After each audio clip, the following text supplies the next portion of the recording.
અમેરિકામાં અત્યારે ગેરકાયદે ઇમિગ્રન્ટ માટે એક આફત શરૂ થઈ ગઈ છે. છેલ્લા કેટલાક મહિનાથી ઇમિગ્રેશન ઓફિસરોએ ઇલીગલ લોકોને પકડીને તેમને ડિપોર્ટ કરવાનું એટલે કે અમેરિકામાંથી બહાર કાઢવાનું શરૂ કરી દીધું છે.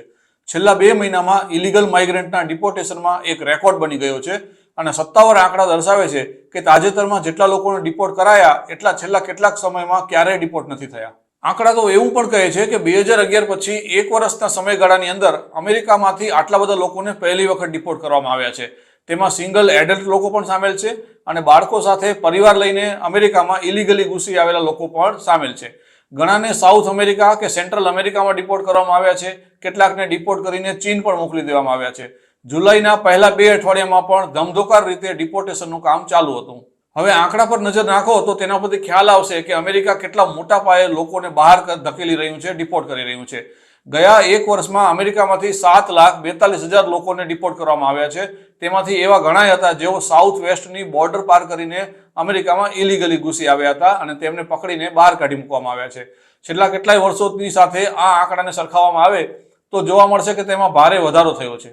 ઓક્ટોબર 2022 થી સપ્ટેમ્બર 2023 વચ્ચે યુએસએમાંથી માત્ર 1,42,580 લોકોને રિમૂવ કરવામાં આવ્યા હતા.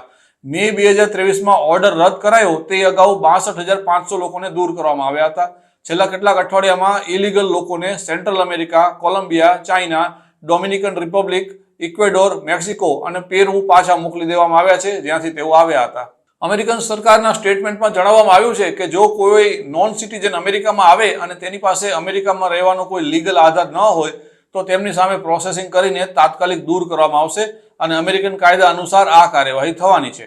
છેલ્લા 1 વર્ષમાં અમેરિકામાંથી જેટલા લોકોને ડિપોર્ટ અથવા તો રિમૂવ કરાયા તેમાંથી 1,11,000 લોકો ફેમિલી મેમ્બર હતા અને જુલાઈ 2023 થી મે 2024 વચ્ચે અમેરિકન બોર્ડર પોલીસને સાઉથ વેસ્ટ બોર્ડર ઉપર 23,77,000 લોકો મળી આવ્યા હતા. તેમાંથી 31% લોકોને તરત રિમૂવ કરી દેવામાં આવ્યા હતા એટલે કે અમેરિકાની સરહદમાંથી બહાર કરાયા હતા. જોકે તેમની પાસે કેસ જો પેન્ડિંગ હોય તો તે દરમિયાન તેઓ થોડા સમય માટે અમેરિકામાં રહ્યા હોય તેવી શક્યતા છે, પરંતુ ત્યાર પછી તેઓ ડિપોર્ટ થઈ ગયા હતા.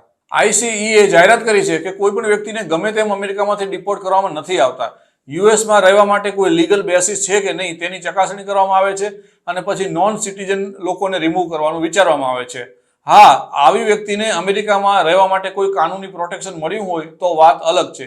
જે નોન સિટીઝનને યુએસમાંથી દૂર કરવાના હોય તેઓ ઇમિગ્રેશન કોર્ટમાં ઇમિગ્રેશન જજ સામે પોતાનો ક્લેમ મૂકે છે અથવા તો કોઈ લીગલ પ્રોટેક્શન હોય તો તેના પુરાવા આપે છે અને પુરાવા ન આપી શકે તો ત્યાર પછી તેમના વિશે નિર્ણય લેવામાં આવતો હોય છે.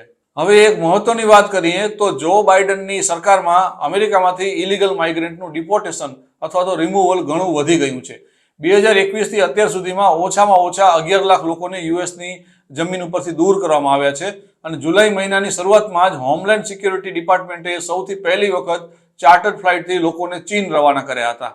એક અમેરિકન ઓફિસરે કહ્યું કે લીગલ બેસિસ ન હોય તેમને અમેરિકામાં રહેવા દેવામાં નહીં આવે. તેમણે એવું પણ કહ્યું કે લોકો સ્મગલરોની વાતમાં આવીને અમેરિકા આવી જતા હોય છે અને તેમને લાગે છે કે અમેરિકામાં તેમના માટે બહુ મોટી તક છે, પરંતુ તેમણે સ્મગલરોની વાત માનવી ન જોઈએ.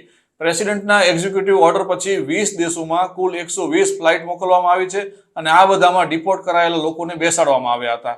ગયા અઠવાડિયે ઘણા નેતાઓએ વિરોધ કરીને કહ્યું કે ચીનથી ઘણા ઇલીગલ માઇગ્રન્ટ અમેરિકામાં ઘૂસી આવ્યા છે અને તેમને પાછા તેમના દેશમાં મોકલવા માટે પૂરતા પગલાં લેવાયા નથી. ચીન પોતાના જ દેશના લોકોને પાછા લેવાનો પણ ઇનકાર કરતું હોય છે. ડોનાલ્ડ ટ્રમ્પે વચન આપ્યું છે કે તેઓ સત્તા ઉપર આવશે તો મોટા પ્રમાણમાં ગેરકાયદે લોકોને પકડીને તેમના પોતાના દેશમાં પાછા ધકેલી દેશે.